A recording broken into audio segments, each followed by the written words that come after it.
To the latest crop of Canada's young military recruits, the armed forces matter. To their lives, to their future, and most importantly, to the country. But what about the rest of us? Polls indicate that most Canadians would never consider joining the military.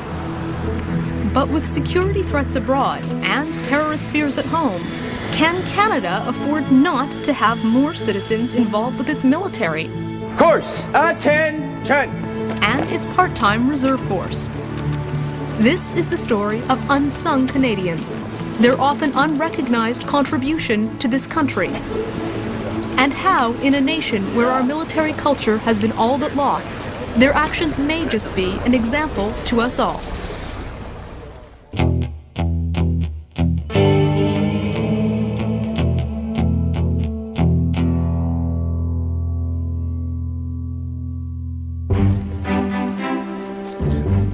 It's another Saturday afternoon at one of the 130 armories and 30 military bases across Canada. It is here where lawyers, teachers, and accountants by weekday become patriotic soldiers by weekend. Twice a month they come to learn combat skills, communications, and leadership. First thing you're going to do is find These are Canada's reserve soldiers, our militia, our weekend warriors. And it is these part-time soldiers who have volunteered to fill the ranks of our depleted full-time soldiers. So, why did they join? It's very physical. You gotta be physically fit, and I enjoy the physical challenge of the military. Okay, guys, the first one you find that has lugs, I don't care which one it is, that's the one we're lifting, all right? The military training gave me some good qualifications to be able to work. I had worked at Dalhousie University. They needed somebody that had diving qualification but also had some experience with operating boats and working in not the best conditions, and my military training definitely helped me out with that. The more that you contribute to the team, the more that the reserves pay back to you as far as building skills and building things that you just can't get in industry, as far as teamwork and team skills and building leadership skills. There are multiple reasons why people join the military, and the ultimate reason is for your country. Canada's heavy dependence on part-time reservists like these began back in the 1990s in Bosnia, when a supposedly benign peacekeeping mission turned into a deadly ethnic war.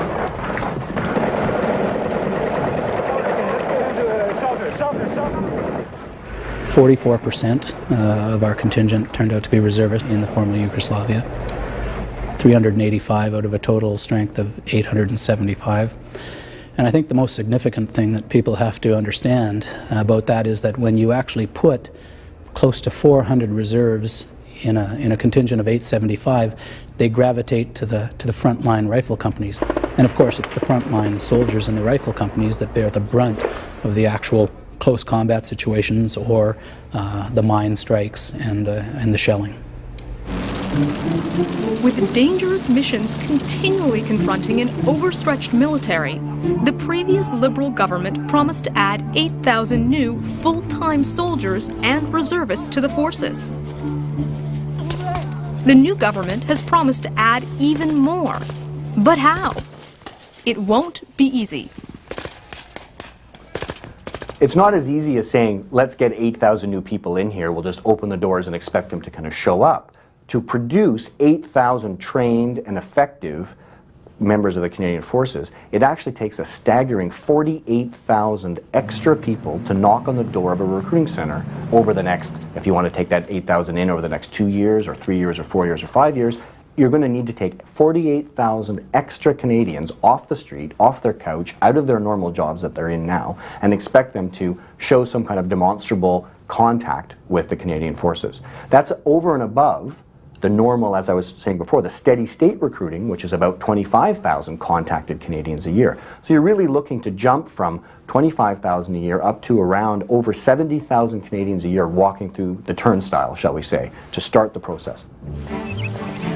With so many options open to young Canadians today, the prospects of getting them through the recruiting turnstile has never been tougher. particularly when it takes 8 to 10 years to properly train a full-time soldier. Smack it. And up to 20 years to create a top-ranked officer. The fact is, it is tough to get young people interested in a full-time job as a soldier when the forces are often out of sight and out of mind. Back in the 1950s, 60s, and 70s, every major city in Canada had a large military base or two in the city or on the immediate outskirts. The tendency with the reduction of the armed forces in the last 20 years particularly is to close bases in the cities, bases like Downsview in Toronto, Rockcliffe in Ottawa, and so on right across Canada, and move these bases by and large out into the hinterland, up to places like Cold Lake, Alberta, and Bagotville. And so the Canadian public isn't aware of the physical existence of their military. And that widens the gap between the public at large and those who serve the armed forces of the country. Unfortunately for Canadians, the soldiers that they do not see on a day-to-day basis are some of the best trained and most respected soldiers in the world. So how can the country entice more young Canadians to actually join the forces, to get that quality training? One sure way is to bridge the gap between our forces and their local communities. And one of the best ways to do that is through the reserves. The place Canadians can go to become part-time citizen soldiers. The Army has two components, there's reserve and regular. Over the last years, our regulars, we've relegated them to 5 or 6 semi-urban, semi-rural locations across the country, put a big fence around them, and they do connect with the population, but to a limited degree. On the other hand, look at our reserves. 130 units located in 110 communities across Canada, and many of those communities, they've been there for well over 100 years. Dr. Donna Winslow has spent a decade trying to understand the relationship between Canadians and their military. She believes the reserves are an undervalued and underappreciated asset. In urban centers such as Montreal or Toronto, the only footprint or military footprint in the community comes from the reserves. And this is where the reserves can play an important role by participating in community events, by going on parade, by being proactive in the community, teaching the local hockey teams, etc., etc. I've met young men and women of all ethnic backgrounds in the reserves. So in that way, reserves are, one, in urban centers, two, much closer to the ethnic communities than the regular forces are, that they can reach out to Canadian civilians and citizens and explain to them what the military is like. In the Maritimes, the reserve culture is the strongest in Canada. Right next door to Canadian Forces Base Halifax, they're working hard to get young Canadians back into the military. Good evening, everybody. I'm Captain Walkington. I'm the commanding officer of HMCS Scotian.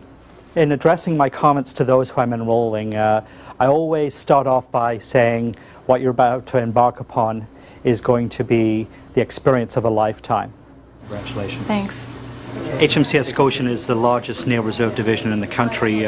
We supply a large number of sailors to the maritime coastal defense vessels and a number of the positions around the regular force establishment in CFB Halifax. I chose to join the Naval Reserve because the financial support they give for people going through education. My mom is also in the reserves as well, and she's told me a lot about it. So I'll just be doing this as a part-time job as I go to school, and then maybe I'll switch over to the right force and try another trade. Place your right hand on the Bible and repeat after me, please. I think that the Navy Reserves have a lot to offer.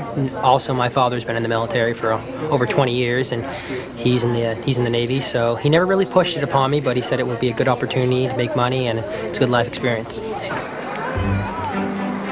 It's Family Day at CFB Halifax, where the military makes what it sees as a vital effort to connect to the citizens of the city.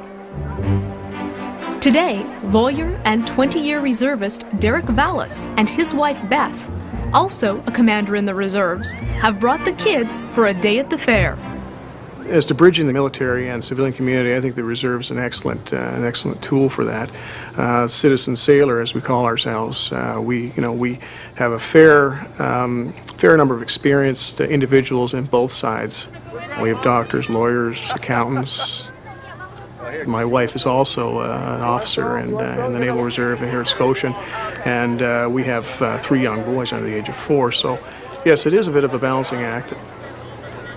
We join knowing that we like people, we've enjoyed the people, and enjoy the organization. Being a Naval Reserve is fantastic. It's wonderful opportunities, particularly for women with children because we work on a part-time basis. I think it is important that the military does this for families. I think they recognize it a fair bit more so in the last number of years. I think it's an excellent organization. We have better benefits for younger people coming in, for education reimbursement, things of that nature. The pay is not necessarily bad, it's reasonable, but I think you're going to find the same reasons. People want to join an organization that may be a little bigger than themselves and they can give a little bit back at the same time. 10 years with HMCS Scotian, Jeffrey Smith, businessman by day, sees the reserves as a calling. I am a diving supervisor here at HMCS Scotian Naval Reserve Unit in Halifax. I knew that going to sea for 200 or 300 days a year was not for me, but I did enjoy the military aspect of camaraderie, and the diving has always interested me ever since I've been a little kid. Is there something you can hook the bag onto? Well, we'll lift it then. Being able to be a diver in the reserves, I was killing 2 birds with 1 stone, but not having to commit full-time into the military. Is it solid, heavy? In civilian, I'm an electrical engineer, and I took a graduate master's degree in telecommunications, and currently I work in sales, and my industry is directly related to my field of expertise as a diver. This one here would allow your remote operated vehicle or your mini sub to have 4 independent cameras on, one fiber for each camera. I'd definitely be in a reservist in the Navy. I bring experience and leadership qualities to the team that I've gained through the number of years that I've been in the military. The fact that Jeffrey has a military background gives us certain advantages. We know, for example, that he can work within an organized structure and that he's capable of making fast decisions typical of the military business.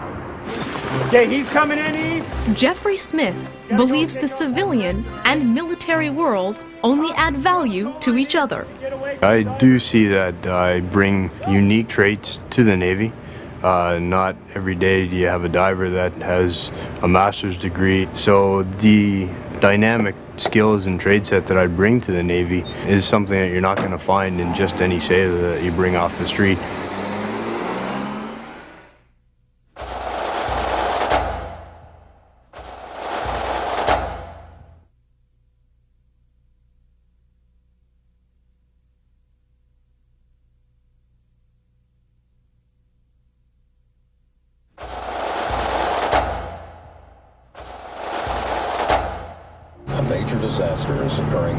Since the September 11th attacks on America, Canadians have had to rethink the role of their military and its 2 decades of neglect. Now the question is, if we want our military to be there when we need it, how do we restore its place in the minds of Canadians? In London, Ontario, the answer is simple. Build a connection between the city itself and the part-time citizen soldiers who train and work at its century-old reserve base. London Mayor Anne-Marie DeCicco explains. It's important for us to always understand that even though the active forces may have left, we have several battalions still here of reserve forces.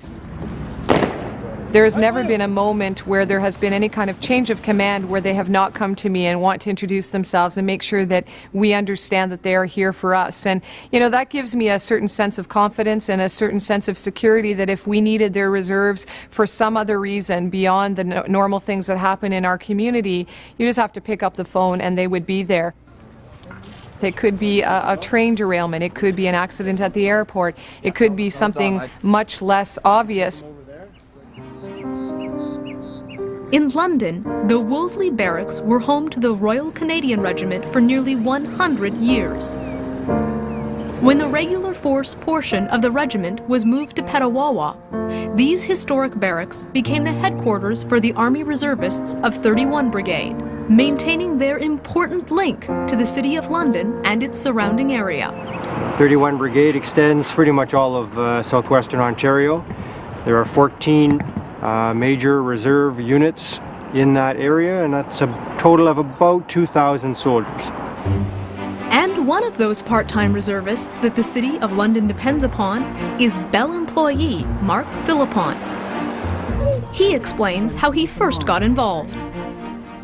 One day I was walking around at university and I noticed a flyer, and it caught my interest, not only because it was a job, but it was an opportunity to do something different in the summer. I did it that one summer, and it's been great ever since.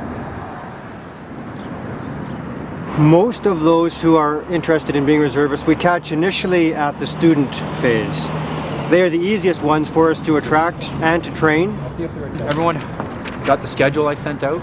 We can guarantee a student a couple summers of employment and some part-time employment during his school year then from September to May.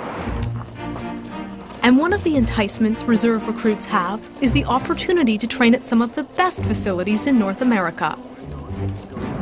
Fort Knox, it's a week-long exercise, and it's an opportunity for our unit to travel down there together to work on squad tactics. That exercise includes various ranges that we fire on. We can fire a weapon, our C7.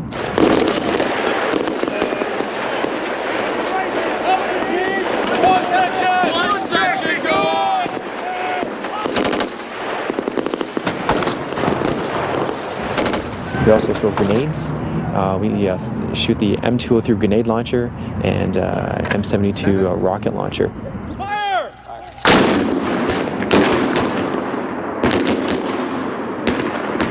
It's a wonderful opportunity to train, to work with people, and to lead, and to learn the military's way of life and the culture. So how can the Canadian military entice more soldiers like Marc Phillipon to join? I think that what the Canadian military needs to do is market itself better.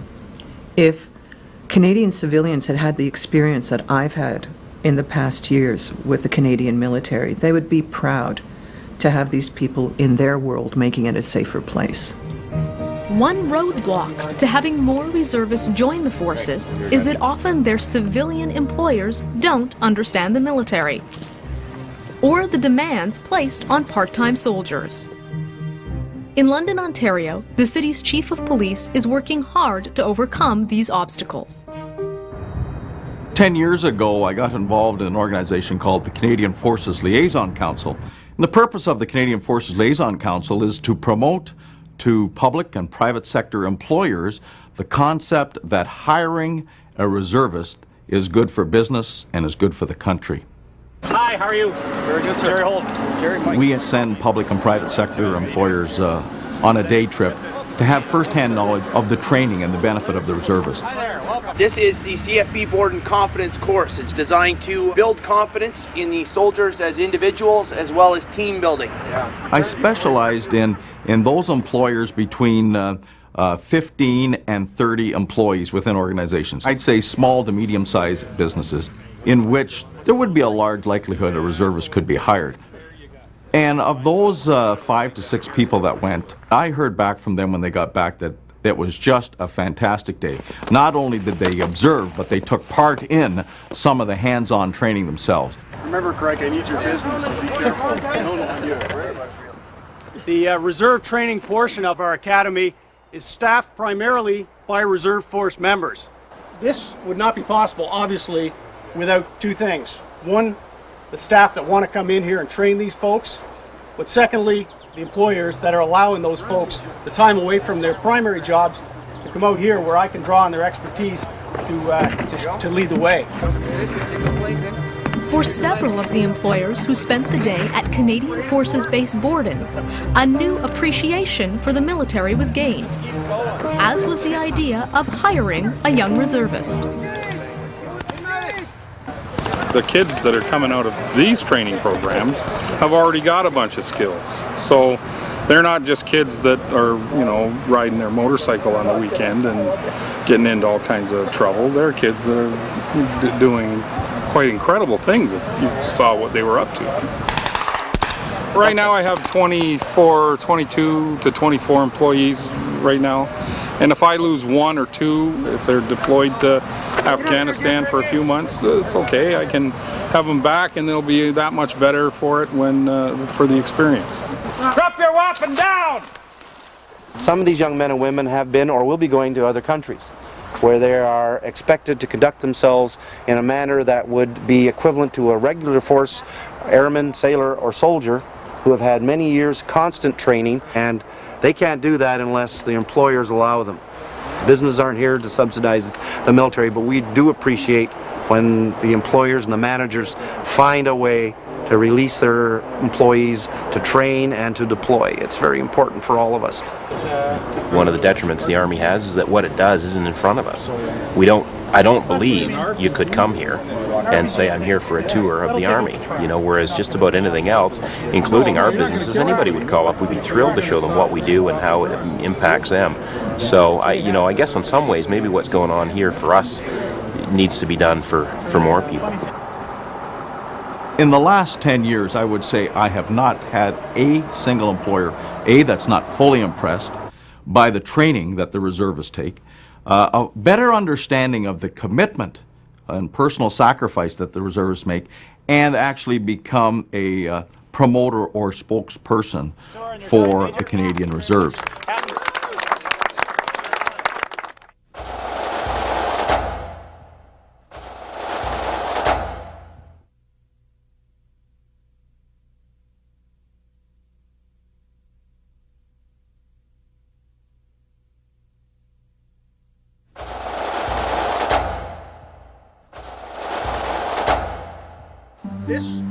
Despite cross-country efforts to reconnect Canadians with the military, the fact is the forces have been in decline since World War II. In the 1950s and 60s, Canada was internationally recognized for its peacekeeping capabilities. Many Canadians still believe we are the world's top peacekeeping nation. But with troop strength down, its equipment hoping to recover from 20 years of rust out, and the U.S. defense umbrella securing us, Canada's military strength is weak. Our world peacekeeping rank is now 36th. Indifferent public support has also hurt the forces. In Canadian psyche, the military doesn't have much presence. It doesn't resonate with Canadian culture in many ways. It could be that many immigrants come from war-torn worlds where the military is not a friend of the civilians.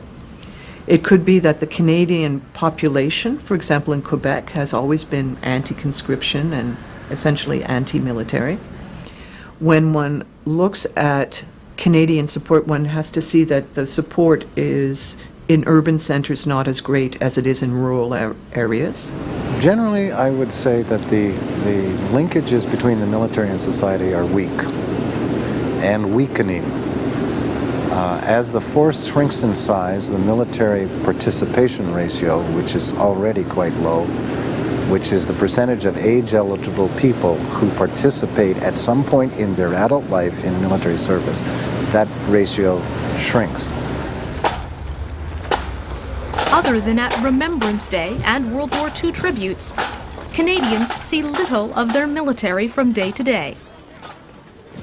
And clearly, their understanding of it is vanishing. When I look at the current situation of the armed forces, I'm struck that there's one ingredient that seems to be missing, an ingredient that was very important to young people entering military service over the years, and that is a sense that the public are totally behind the armed forces. It's not that the public are against the armed forces, it's just that they don't seem to care or know or understand what the military is there for and what they're trying to do. The connection between the Canadian military and politicians has also widened. In the 50s and 60s, the great majority of parliamentarians had been in the military. They understood its culture. They understood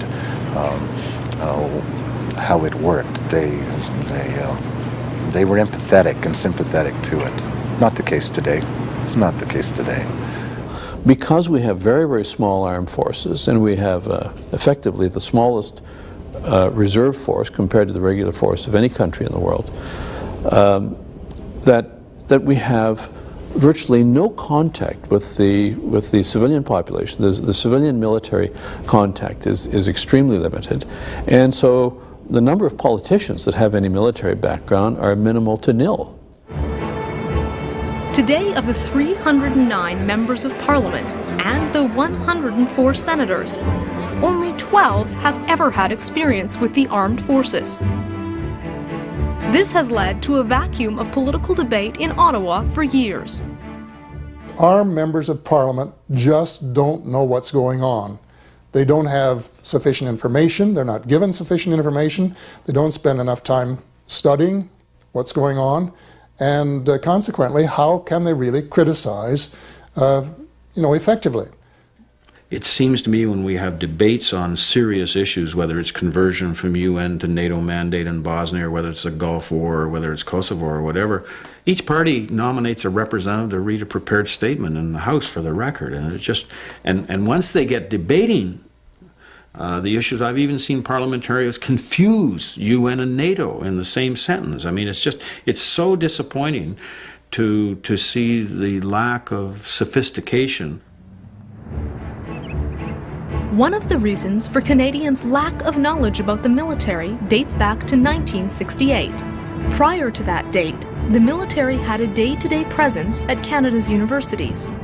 The COTC, or the Canadian Officers Training Corps, offered the next generation exposure to military traditions and culture. In 1968, we made a decision as a result of the financial cutbacks to completely eliminate that university training program and, in effect, to withdraw the military from the university campuses. Compounded by the fact, of course, that just about 1968 was when the total population of the universities expanded very sharply, and more kids went on to university. So at that crucial point where the new professional managerial class was being developed, the department disconnected from them and disconnected from the future leadership elites of the country. And I think we've paid the price ever since. Today, most of Canada's future military leaders pass through Royal Military College in Kingston, Ontario. It's unfortunate that military people go for education only at RMC. When I was at the University of Ottawa, I did a program where I brought officers into the University of Ottawa to get their BA. And the biggest impact was on the students, the civilian students in the university. In the beginning, when I wanted to start the program, I had political science professors in my office going, "You can't have military in this university, it's no good, they're terrible people, blah, blah, blah." And within 3 months, they're sitting in my office going, "These are the best students I've ever had. They're interesting, their work is on time, they have incredible life experience to share with the students." Who got the best out of that deal? The Canadian civilians who were at the University of Ottawa at that time. And keeping the military isolated is the worst thing to do. The Americans shove all their people out of West Point to go do their MA in civilian universities. It is a wonderful idea. But the disconnect between the armed forces and the Canadian people begins much before university age. How we teach our school children is also sorely lacking. But I've found it frankly appalling at the lack of knowledge of the young people coming into this university, or all our universities, the lack of knowledge they have about Canada's history, the lack of knowledge they have about Canada's politics and political history, the lack of knowledge they have about Canada's military history. I have taken a couple of thousand young people to battlefields in Europe, personally in groups, and without exception, they feel that they know nothing about this, and many of them feel offended that nobody has taught them about this. We have a fantastic heritage in terms of our contribution to what we might call the Western way of life, the democratic way of life in our defense of Western Europe. Many people in Europe, the French, the Dutch, they can't figure out how a bunch of Canadians actually volunteered to come and put their lives at risk for their sake. And the response that they have even today is overwhelming by any standards in terms of their gratitude. But our young people don't even know about that, except for the occasional television program when the anniversaries occur, and I'm not really sure that they even understand it at that time. So how can Canadians, young and old, educate themselves about the military? Back in London, a city where military history is built into the landscape, a unique experiment between the business community, city council, and the military reserve base is taking place. It is called a Garrison Community Council. The Garrison Community Council started at late 2002, and we have close to 100 business people and retired military and existing military. So we're telling the story about the military presence in this community. Well, the Garrison Council is a very unique concept. It tries to make that connection. How does the community continue to understand that the military is here? And one of the ways the Garrison Council and Reserve Base have sought to strengthen community bonds is by organizing a program called Starbase for local kids. Okay, so we're going to work together. Starbase came out about 15 years ago in Michigan, and the fighter squadron there and the Air National Guard were having trouble recruiting technologically trained people. So they set up this program to interest kids in technology. And it has spread, and there are now 44 of them in the United States, and we're the first to operate in Canada. See if you can make it fly better. When 60% or more of the students are going on to university, those that don't go are inclined to drop out. So we're trying to introduce them to the concept that there are jobs out there in the technological fields that don't require a university degree. Make sure they're about equal distance apart. We're hoping to get them to interact with people who are doing technology, the soldiers and sailors and the employees at the Diamond Aircraft. In association with Diamond Aircraft, Empire Aviation, the University of Western Ontario, and the London Planetarium, the Starbase program will introduce these children to the basics of aeronautics and aircraft design. The local school board has strongly backed the initiative. Without the London school boards, we wouldn't have got off the ground. We were able to dovetail our curriculum so our 5 days replace 5 days of the school board curriculum. So it costs the teacher no extra time to do the 5 days here. We supply the busing so they don't get hit with the cost of the bus.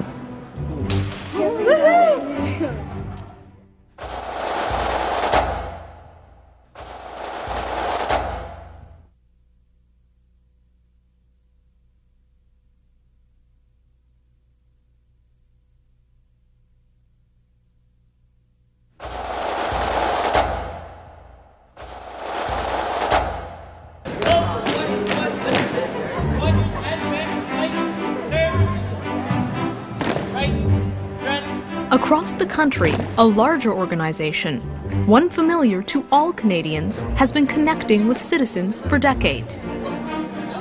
The Army, Sea, and Air Cadets are 55,000 teenagers strong, with 1,140 cadet units rooted in nearly every town across the country.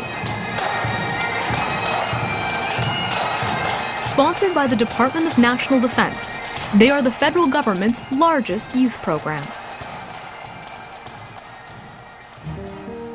with 65% teenage boys and 35% teenage girls, the cadets have strongly combined Canada's military traditions and training with sports, summer camps, band, travel, and activities that will also help their future careers. Arms up. Squadron right, dress! My name is Brendan McDevitt. My squadron is 2 Van Boss Whitby Squadron. I'm a flight sergeant. When I turned 14, my goal was to, go through high school as a normal teenage person, but I'd heard about the Air Cadets. And, the most common thing you'll hear from Air Cadets is, oh, I want to fly planes. Well, it was true, and for most people it is true. That's why you take on that element, and it was the same with me. Squadron stand at ease! I've been in cadets for 5 years. When I first joined cadets, I didn't really have much of a vision of what I wanted to do, but shortly after I decided that I wanted to be a pilot. People, when they found out that I was a pilot, they were blown away. They couldn't believe that I'm 17 and I can fly a power plane before I can drive by myself. And every time they introduce me to other people, they're like, this is the girl that can fly, and they just think it's unbelievable. My friends don't see me as any different of a person than just because I'm an Air Cadet. They see me as just a regular grade 12 student. They wish they had known about cadets before. Well, a lot of my friends do, so that way they could have joined up with me, because they think the things that I do are amazing. When I turn 19 and I'm not allowed to be in cadets anymore, I want to give back to the community the way that the community gave to me, and I want to become an officer with the Air Cadets.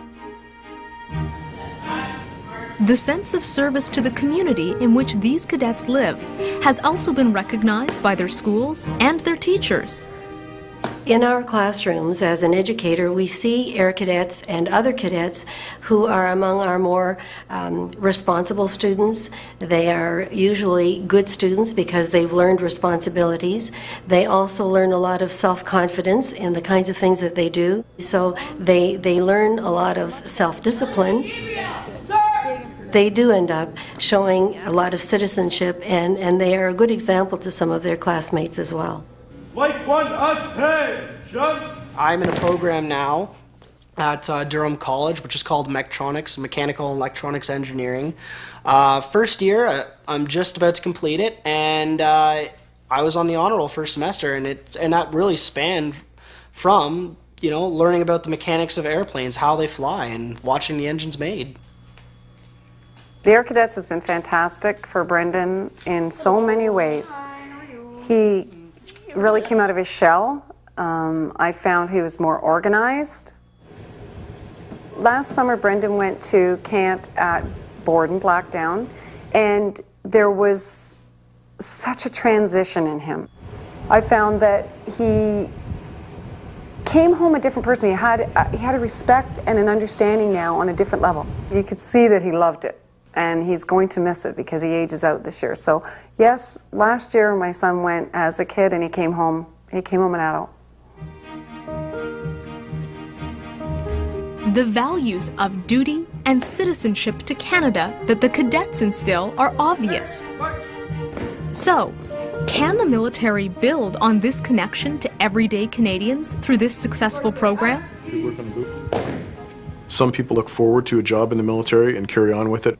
Some people look at this, and part of what their hopes and dreams as they grow up to be is not specifically in the military, but they look at it in different aspects. And some people come back as reservists that allow them to spend more time on the civilian job that they're interested in. And some people look at it as, I'd like to join the cadet instructors cadre where I can get back to what I was doing before and have fun with the program that I grew up with and help spread that to other people. In fact, 20% of all cadets do volunteer to serve in the Canadian Forces and its reserves. But that spirit of volunteerism is not uniquely Canadian. Many of the citizens of our 3 major English-speaking allies, the United States, Australia, and the United Kingdom, all share that same sense of duty. In the context of reserve forces, a voluntary ethos is something that's almost embedded in UK culture, generations like my parents' generation, it's in their blood. It's part of the way they were brought up to think of others and not themselves. British volunteerism runs deep in what is called their Territorial Army. This is Britain's reserve force. They are part-time citizen soldiers. And with recent terror attacks in London, it is not hard to see why Major James York sees the reserves as a crucial link between the military and society. The regular army provides us with the capabilities we know we need. The reservist provides us with the capabilities we may need. In addition, the reservist links the regular army and the army as a whole to the society which they come from.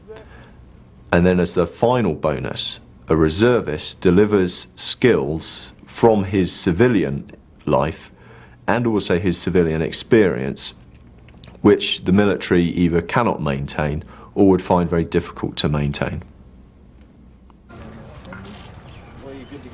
I mean, these people take their training seriously. Yes, they're paid for it, but most of them earn more in the civilian job anyway. So it's more than that. I mean, they are volunteering to do something which they think is worthy, it's beneficial to them, it's beneficial to the country. And the fact that we are heading towards full recruiting, and we recruit from young people, would suggest that we are held in high esteem by young people. Australia, another nation that has been rocked by terrorist violence, has also embraced its citizen soldiers and the military culture that underpins it.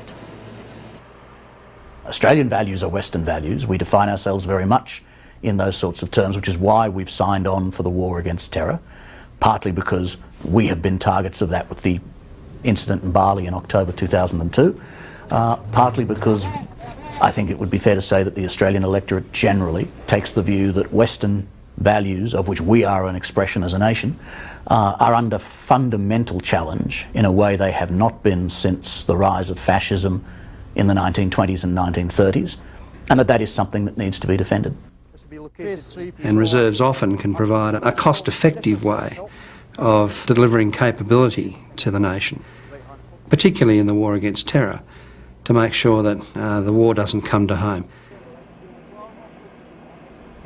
In 2001 and again in 2002, the government passed a suite of legislation which broadened the basis on which the reserves could be called out and on what they could be used, and on sending them overseas, which had not previously been possible under the legislation, put in place measures for employment, protection and security, and compensation for employers as well as protection for employees.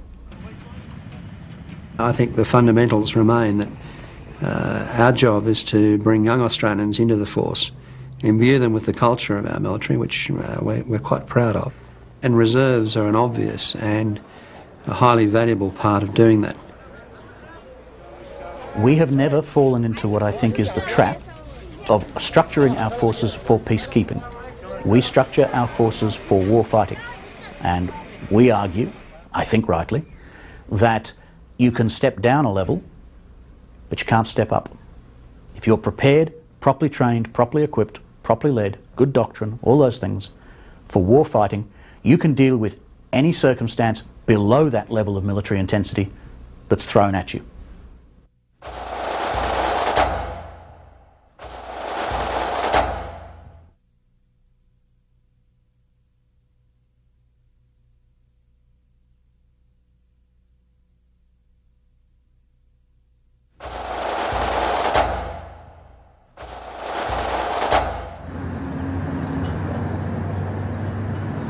I believe that there's a difference in terms of military nationalism, so to speak, between Canadians and Americans, for example. You see the Americans being very pro-military. When soldiers come back, there's always politicians to welcome them. There's a lot of, if you will, national sentiment about the military. If there is one stark contrast between Canadians and Americans, it is that in the U.S., the military is a much more popular and respected institution, even in the midst of the current Iraq War. And this widespread public support is no recent phenomenon. It goes back to when the original 13 U.S. colonies formed their own militias, now known as each state's National Guard. If we take our history all the way back to the colonial era, the idea was to have a small standing army. I mean, Americans initially, when we formed our nation, were suspicious of large standing armies. They knew that in Europe they often were used for improper purposes. So they liked the idea of local militia. The National Guard is based on the Constitution that afforded the opportunity for a militia to be organized. From the militia grew the regular force. From the regular force, after World War II, grew the Army Reserve. The Army Reserve responds directly to the President. The Army National Guard responds to the Governor. Each state has its own National Guard units, designed to respond to local emergencies, and which are the responsibility of the governor of each state. In nearly 3,000 communities across America, there are also reserve components of the 5 branches of the U.S. military: the Army, Navy, Air Force, Marine Corps, and the Coast Guard. These reserves are made up of local, part-time citizen soldiers. We think it's important that the military be as close to the people as possible. And one of the advantages of having citizen warriors, having reservists, is that in the case of the Army National Guard, for example, or the Air National Guard, every single congressional district in the United States has a National Guard armory there. And many of them will have Naval Reserve drill centers, or Army Reserve drill centers, or Marine Corps. That's important because, you see, that's the only time most American citizens, except on television, see their armed forces. And then they find out that their armed forces are the guy and gal that live down the street. They're in the training centers in the small towns of Americana throughout the United States. You have National Guard, Marine Corps, Army, and these are the daughters and sons of the people that are in those communities serving. Pull the barrel to the front. If there's a round in there, catch it when it falls out. You have to remember they're volunteers. They volunteered to stay in the reserve forces, to go to their civilian jobs, meet all of their family obligations, their community obligations, and choose to spend some of their free time in the service of their country. In the U.S., it is recognized that a nation's ability to rally the country behind a national cause, especially war, can only be as strong as the connection between the people and the military that serves them. I think that there is absolutely no way that an army of any state can sustain a warfighting role without the full support of the people behind it. And I think this connection between the army and the people is more important, really, than the connection between the army and the government. Because the army will always do what the government says. And if it doesn't have the support of the people, then it will probably fail. One notable failure occurred during the Vietnam War, where America's political leadership could not harness the will of the American people to support the war. Where the United States and President Johnson made a conscientious decision to not mobilize the reserves. And in doing so, there were all sorts of problems because he had to institute a draft and take people unwillingly to fight in Vietnam. The aftermath of Vietnam would lead to a major rethink of how important the reserves are to the full-time services of the U.S. military.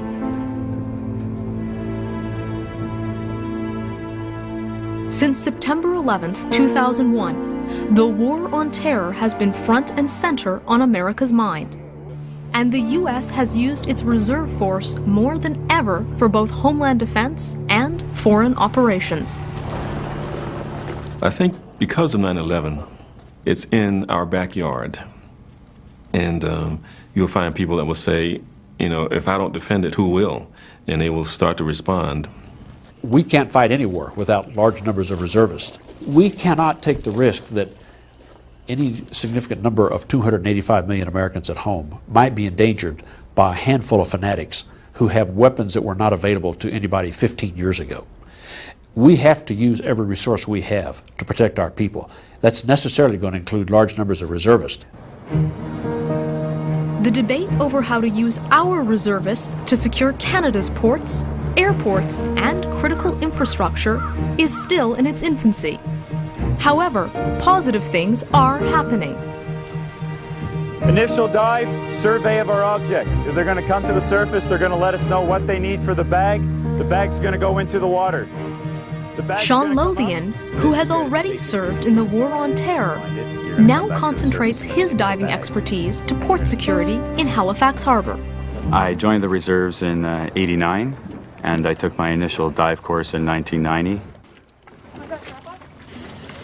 Presently employed with the port inspection dive team. At the bottom, look around. Apparently there's a bomb there as well. I was called up for the War on Terrorism.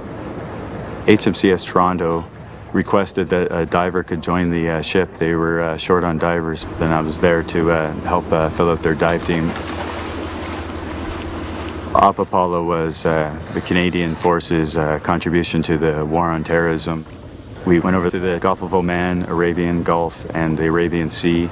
A diver participates with the boarding party as well. The boarding party members get in and out of the boat, and when they're on board the vessel they're boarding, they act as a bowman and as a security number. The move to use more reservists like Sean Lothian for Canadian Homeland Defence is becoming not only an option, but a necessity. Recently in Halifax Harbour here, there's been a higher emphasis put on port security, and more reserves have been called out. They had reserves at the gates. They also had naval reserves working in patrol vessels, patrolling dockyard, and also a jetty we have up in the basin by our ammunition depot. And they've definitely called out more reserves to fulfill those roles. And again, the availability and people that make sacrifices to take the time off have a lot to do with making that work. And that has all happened in the last couple of years due to a higher need for port security and higher threat level. 1-1 Bravo! Grenade! There is little doubt Canada's part-time citizen soldiers, sailors, and airmen have been the key to filling the gaps in Canada's depleted military, at home and abroad. But can the reserve force keep up with the demands? It will only happen if more everyday Canadians join in this adventure of a lifetime.